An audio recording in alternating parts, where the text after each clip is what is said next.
Hello and welcome to Comic Culture.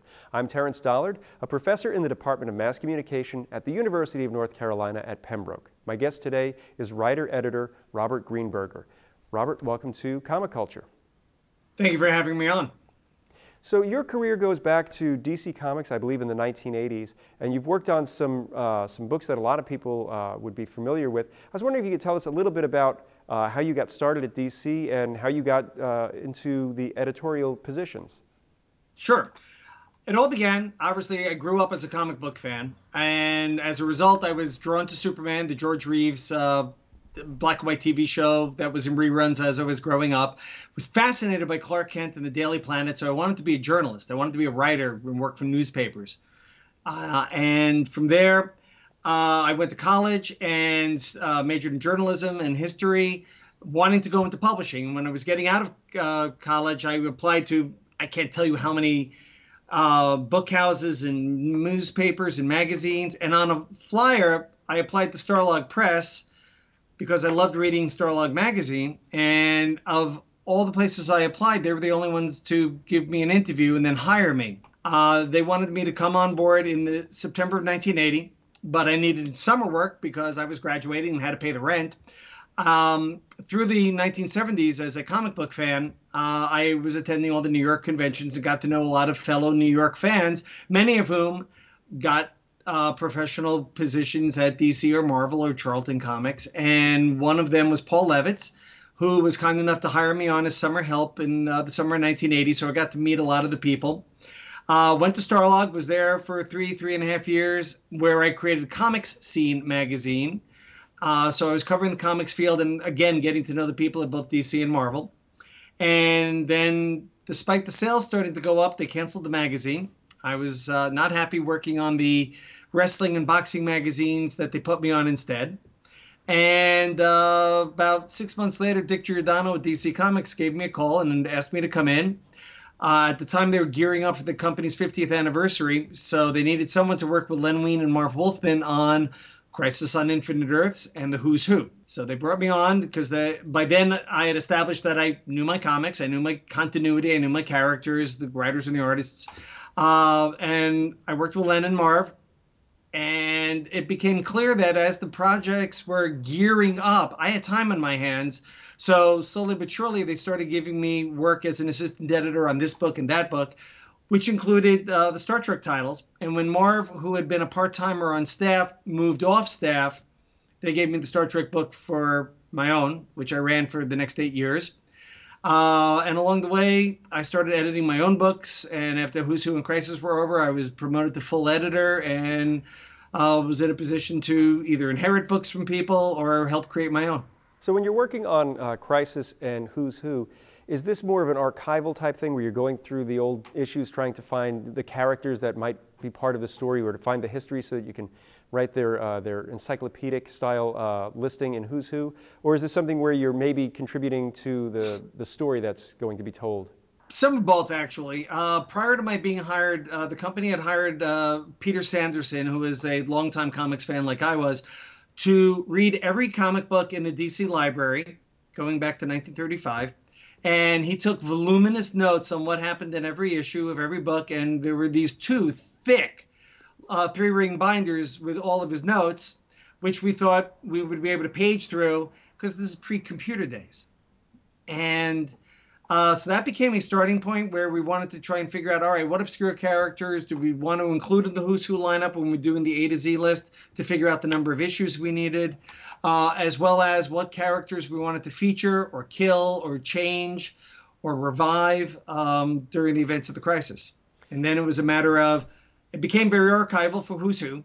When Len Wein and I were working on that, we made the master list, and then we started figuring out, all right, what artists are still alive that drew these characters. And back in the early mid-'80s, a lot of the guys who drew the first stories with these characters were still around. So we were able to use them, and then we filled in, and then we were asking artists who were currently working for the company, give us your wish list of characters. So we definitely tried to play mix and match. On Crisis, Len, Marv, and I, and then later Marv, George Perez, and I would meet very often and brainstorm. We had to figure out what was the crisis, what was the threat to the multiple Earths, what outcome did we want? The mandate was pretty much streamline the DC universe, give us one Earth, one set of characters. So we had to figure out, all right, well, there were multiple versions of the core heroes, core villains. Which ones are we keeping? Which ones are we getting rid of? How are we going to do it? And that's where based on those needs, then the story started to take a shape. And it's one of those books, Crisis on the Infinite Earths, is one of those books that people still are talking about 30 some odd years later on. I know it's something that I would go to the local stationery store on Long Island and pester the guy saying, you know, have the new comics come in yet? So it was very exciting. So as somebody who was a fan, and then you have this book that's coming out that you're, you know, part of the creative team, what's that like, you know, as you turn pro to see that, you know, something that you love is now something that you're doing professionally? You know, as a comic fan who got to work at Starlog and then Comic Scene, I was one step removed from being in that world, and you know, I was able to appreciate it, and I was able to cover it journalistically. But the first day I walked into the DC offices, January 9th, 1984, a day I can really remember, it was, wow, I made it. I'm here. I'm now going to be impacting these characters that I grew up with. And then, oh my God, I'm working with the guys whose work I grew up reading. Gil Kane and Carmine Infantino and Jack Kirby. And it was like, wow. It was mind-blowing because I was still in my 20s. And it was like, my gosh. And it was great. And on the other end, it was also great to be able to scout out new talent and bring them in. So definitely there was a flow from the original artists to the newest artists. It's funny too, because thinking back to that who's who, you mentioned that you would contact maybe an artist who had worked on something. And I think this is around the time, and please correct me if I'm wrong, but this is when we start to see Dick Sprang comes back to DC to do some Batman pieces, or Wayne Boring comes back to do a Superman story or something like that. And I'm wondering if that's Right. something that you had helped coordinate. Well, Roy Thomas was responsible for Wayne Boring coming back at the end of his life to do the Secret Origin of Superman when we revived Secret Origins in 1986. You know, Dick Sprang, I think, came to DC through other means. He did not contribute to Who's Who, but we did get a couple of pinups out of him in 1989 around the first Batman feature film, which was great, which meant that Dick got to the conventions and got to see the adulation that he was completely unaware of before then, and he was stunned and kind of pleased. So I had one lunch with him, which was great because it meant I got to meet Dick Sprang, and he was just such a nice gentleman. You know, it's one of those things when you take a look at his version of Batman, you can kind of sense that he enjoyed what he was doing. There was that sense of wonder and whimsy in it, and even looking back at it as somebody in the 80s, you can see that passion and that love in there. So what I'd like to talk a little bit now is, as an editor, you were responsible for working on Star Trek, and I'm wondering, this is a licensed book, so you're having to deal with Paramount, and I'm wondering how much flexibility you have in storytelling and how much you have to deal with the the company that owns the characters to make sure you're not overstepping some boundaries. We had to go through the licensing department, and they went through a number of people until a woman named Paula Block settled in. And Paula was a Star Trek fan from the 70s like I was, and understood how to adapt from one medium to another, whereas other licensing people didn't quite get how you had to make modifications. Because the rule was we could not dramatically alter the core characters we had licensed, which limits some of your storytelling, which is why when Mike Barr took over the book and launched it at DC in 1983, he created a number of original to the comics characters that we could do things to, and that they can then interact with the core characters, so they could have arguments, fall in love, break an arm, die if necessary. And that gave us a great amount of storytelling flexibility. When Gene Roddenberry cut the deal with Paramount to create Next Generation in 1987, he brought on with him a gentleman named Richard Arnold, who represented Gene to the licensing department. So all of a sudden we had licensing and Richard reading all of our material. And Richard was less understanding of how this worked and was representing Gene in a very, like a zealot's way. So if Gene didn't write it in the script or produce that particular episode, he was having issues with our adding elements to the mythos and all. So we found ourselves between a rock and a hard place on more than one occasion, trying to satisfy the two of them and still tell a story that would satisfy our readers. It was dicey at times, and we somehow managed to make it work for quite a number of years. You know, I've been going through a number of those issues. I picked some up about a year ago, and it's amazing because, you know, you have artists like Gordon Purcell who are able to create these likenesses. You're able to have writers who put together some really great stories. But I'm imagining that as an editor, there's a little bit of extra work because maybe you're having to work several more months in advance than you would if you were working on Batman or Superman, simply because you've got to go through licensing. Right. We definitely had to work in advance. We definitely had to provide them with story outlines way before the scripts were written to make sure that everyone was happy with that and still get the script written for them to approve it in time for us to draw it and make the ship date. On the one hand, we were somewhat free because between Star Trek 2 and Star Trek 3, Star Trek 3 and 4, and so on, we had the ability to sit down with Harv Bennett, the producer of the movies, who could give us some guidelines. He said, don't do time travel. So we had a sense that was Star Trek 4. And he gave us some sense of, you know, how tightly 2 would lead to 3, 3 to 4, and 4 to 5. So we knew where we could seed stories. It was great having that direct feedback with the people actually making the movies rather than filtered through other offices. That was really helpful to my writers. Scouting artists who could do the likenesses was a challenge. Having Tom Sutton and Ricardo Villagran and then Gordon Purcell and Arnie Starr helped a lot. Jerome Moore needed no coaching on those covers. He was just brilliant. But for Next Generation, a number of the actors suddenly had likeness rights. We had to do model sheets before we did the first miniseries. And Patrick Stewart kept coming back with, less hair, make my head pointier. I was like, okay. Make my head pointier? I don't think I've ever heard someone ask that in art before. It was. When we had to do that for some of the characters, then we had to do it for the V comic. A lot of the actresses were very flattered by how we drew them. Now, I'm imagining it's easier when you're editing a book like Suicide Squad, which is you've got a writing team that is coming up with I guess the majority of the stories. They're going to be there for a number of years. And you've got an art team that, is working on it, and you kind of get that rapport between creators that you don't have to go through the licensing department. So as an editor, how do you help steer the series that way when it's, superheroes that DC controls and creators who have a good idea of the storylines?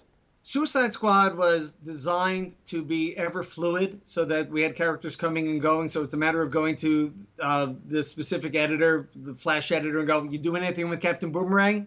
Nah, you can have him. So we grabbed them. Other times, we asked Denny O'Neil, could we use Penguin? He said once. So we did 1 2-part story with him. That was that. But it meant that we could tailor stories for the specific characters. And we used a lot of characters the editors had no intention of using. So that gave us a lot of freedom to build on them, specifically people like Captain Boomerang and Rick Flag and Nightshade and the others. John Ostrander and I brainstormed a lot of the original stuff. And then when Carl Kiesel signed on to be our inker, you could tell he was a budding writer because he had a million ideas, and he would handwrite these multi-page letters with ideas for stories or character bits. The thread with Lashina becoming a member of the squad undercover as Duchess came out of conversations with Carl, who loved Jack Kirby's Fourth World. And John was delighted to accommodate his artists. If Luke McDonnell wanted to draw a particular location or a setting or a character, we tried to accommodate him while feeding Carl's insatiable desire for, gonzo stuff. And John was a playwright, so he knew how to layer in character arcs and subplots, and he played the long game. So the stuff we set up in the first year that didn't pay off till the second year. It's interesting, too, because like you said, there are characters that maybe another editor didn't want to do anything with, but somehow this series gave characters like Deadshot and Bronze Tiger and Vixen a place to go and not only be part of the ensemble, but to be stars. So when you look and see how these characters are in contemporary media, there's got to be some sort of satisfaction in knowing that you were there and kind of got them in the public's eye.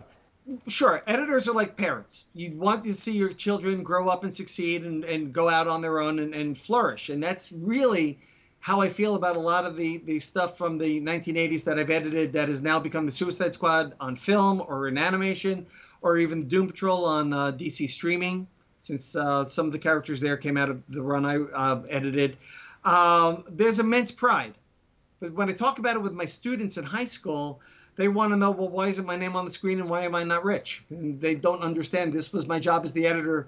The fact that I stayed employed and got to edit more books was a recognition I was doing my job. And it makes me wonder, and again, I'm not going to ask any specific details, but we sometimes will hear about a writer or an artist getting a residual. Is that something that an editor would be able to do, or is that simply, you're on staff and that's your responsibility?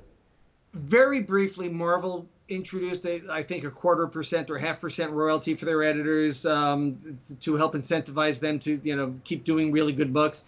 DC never embraced that, and to me, it was, this is your job. Your job is to take a book and make it commercially successful and contribute to the company's bottom line. I did my job, and I took job satisfaction. I got the occasional pat on the back, and that was a job well done and a day well spent. So, I never thought twice about it. Your time in comics, I think, helped get you into doing some, I guess, prose novels and novellas. Yes. For Star Trek and for some other properties. So I'm wondering, how did that connection work? Was it something where, you knew somebody and they said, hey, do you have an idea? You'd like to work on it? Or was it something you were knocking on the door and saying, I've got an idea and I'd like to tell it? When I started working on the Star Trek comics, I reached out to the editors at Pocket Books who were doing the Star Trek novels, and they were just a couple blocks away. I said, hey, can we have lunch? I'd like to get to know what you're planning down the road, so we don't both plan to do big Klingon war stories at the same time, that sort of thing. I thought we owed it to the readers because I knew a lot of readers read both the novels and the comic books. So I would get together, started with David Stern, and then when he handed off to Kevin Ryan and then John Ostrander, it was a matter of bit by bit. We started talking, and then they started hosting some cocktail parties for all the New York-based writers so that I was invited to come and meet, which is how I met Mike Friedman, who then wrote Next Generation for me. And that's where the idea of my contributing fiction became a part of it. At the time, these shared universe books, Robert Len Asprin's Thieves' World in particular, was a popular story concept at the time. And we said, could we apply that to Star Trek? And Dave Stern, the editor, said, yeah, why not? I don't see why we couldn't do that. So that's where I had a chance to get in because I'd be one of 4 writers. And if I really wasn't up to snuff yet, I had 3 guys protecting me, plus my editor.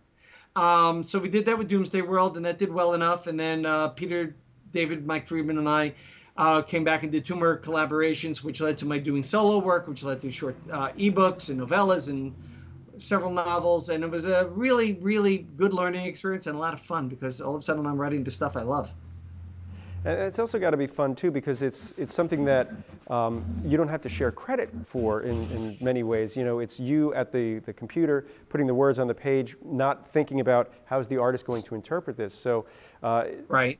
Is it extra pressure because it's just you, or is it like you got this because you got this love for the characters and the medium? Good question. First of all, it's still Gene Roddenberry's sandbox. And as a budding writer, it was good because I had a lot of the character work and world building already done for me. So I could see how he built stuff and apply it when I needed an alien world, as I did in my first novel, The Roman Stratagem. But yeah, there's a lot of pressure because it's on you to create a story that will satisfy everybody. And you've got to paint the pictures in the reader's mind because you can't rely on the artist. The best you have is the cover artist, and you can only depict so much. But again, it was a great learning experience, which led to doing original work down the road. But it also opened up the door to doing other media tie-in properties because they saw I did all the Star Trek work, and other editors were more than willing to give me a shot. And it's been a lot of fun ever since. Now, I guess this is something that you can still do and kind of balance it with your job working for the school district and making sure that you've got the weekends and the nights that you can do this. And even though I'm sure I know for me teaching is a lot of work. So sure. How do you schedule that time to make sure that you've got time to sit down and be creative? It's a balancing act. I know how much time I have available to do any kind of writing, and I have to pick and choose the assignments I've got. A lot of it's based on, is it something I'm passionate about? Is the deadline something I can manage? The remuneration tends to be the last piece of the equation. And I try and schedule stuff out. You know, I've always been organized. I've always been a scheduler. So if somebody comes to me and says, I need a 5,000 word short story needed, in May, I can look at a calendar and go, yeah, I can do it. No, I can't do it. I'll be honest with them because I would hate to screw them and make a book late. But, I definitely recognize how much I can bite off while still grading papers, planning lessons, dealing with parents and students and all. I'm definitely busy. And it's tough too because a lot of people think that writers have to follow their muse, but in many cases being a professional means that you work sometimes when inspiration isn't there. So are there any tricks that you use when maybe you think something is there but it's not quite ready to go, but you've got to start typing? This is where my journalism training comes in. If I've got X amount of words to be delivered on this date, just like filling my twice weekly college newspaper or the monthly magazines at Starlog, you just sit down and you just pound it out, figuring you could smooth it over in the second draft. You've got an editor who's going to work with you and help catch whatever silly mistakes you've made. Almost invariably, I don't turn anything in until I have a beta reader look at it, and I mix and match who I lean on, and people lean on me, so it's very reciprocal. So that helps a tremendous amount. But, I don't believe in writer's block. There's always something to start with. You may not start with sentence one, but you could always get going on something. Changing gears a little bit, instead of fiction, you've written a lot of books recently for DC, looking at their 100 greatest moments for the JLA or Yes. for Batman or for some of the other characters. So what's changed since you first started in the 80s getting ready for Who's Who? Is there a department now that's going to help you with the research, or is this something now where you just... Oh, no. No, DC could benefit from more people with the institutional memory that people like Paul Levitz, Paul Kupperberg, Alan Asherman, and I all had, and there's almost nobody there left with that. So no, one of the reasons I'm doing these 100 Greatest Moments books is when the license was prepared between DC and Chartwell Books, DC knew I knew this stuff and recommended me to Chartwell, and once we started talking, the editor there said, "You're our guy." So no, I prepared the 100 Greatest Moments. I did it for Justice League, superheroines, supervillains, and most recently Batman, and presented it to DC. And there's some horse trading that goes back and forth. There are certain things that they want to see. There are certain things I hated as a reader and wouldn't want to include otherwise. And we reach a happy accommodation. But then I have to go into find where are these pages, where are digital files going to be located? Because DC knows most of it, but not all of it. There was a recent instance where they came and said, we do not have color film for this cover. And I said, yes, you did. You published it last year in this book. And they went and said, oh, yeah, he's right. So is this something where you're just given the digital archives? Is it something where you're going to, I guess they're now in Los Angeles, and you're going through their archives, or is it just something where maybe you've got something in your collection? I've got my own collection of materials, as well as so much of it's available in Comixology these days. DC gave me a professional account there for the duration of my work on it. So I can look material up there and do a lot of rereading. But there's so much of the stuff I can write right off the top of my head because I've either written about it before, or I remember it intimately as a reader and a fan, or I worked on it as an editor. The rest of it, I do my homework. I reread the stories. I research materials online, especially because I'm trying to put each of these moments in a sort of context, because this is for a mass reader, not always just for the comic book reader. So I have to make sure they understand that there have been different iterations of Lex Luthor and different versions of Supergirl. And I have to explain this moment is about this Supergirl who existed at this time and not that Supergirl, which is part of the fun and the challenge. Now, is it something where maybe DC's thinking, we've got people who might want to read comics, so maybe we should skew more towards recent events and recent issues? Or is it something where they're saying, I know that you're debating back and forth which moments to keep in there. Are they saying, yeah, let's make sure that we celebrate the history and get the 100 best moments? They recognize that we have to cover 80 years of history, but they definitely are going with who are the hot characters today, which is why Harley Quinn, Catwoman, and Poison Ivy are in the heroine's book and the villain's book, even though I was arguing they belong only in the villain's book. And every now and then they would say, hey, what about this story? And it's from the last 5 years. And I would think, give it a long, hard look, or maybe reread it and try and understand, well, it was hot and maybe it sold as a collected edition when it came out, but has it had any resonance? Has it stayed with readers since? And that is where I make the ultimate choice and try and persuade DC my point of view is the right one. I win some, I lose some. And, you know, when we're looking at the calendar right now, I know that you've got a book that's coming out in May of 2019. I was wondering if you could tell us which one that is in case people are interested in looking that up. If the camera can see it, it's the 100 Greatest Moments of DC Supervillains, and it'll be out May 14th. This is the one and only copy I have. They sent it to me recently, and I'm really happy with it. For October will be the Batman book, and then there will be 2 more in 2020 that have yet to be announced, but I'm already pulling the 100 Moments to submit to DC for the first of those 2. And Bob, we have about a minute left in our conversation. If people wanted to find out more about the work that you're doing, is there a place they can go online? At Bob Greenberger, which is my Twitter handle, Bob Greenberger on Facebook, www.bobgreenberger.com website, which I need to start blogging more on to promote this stuff. So those are the 3 basic places. Bob, I want to thank you so much for taking time out of your schedule to talk with me today. I'd like to thank you at home for watching Comic Culture. We will see you again soon.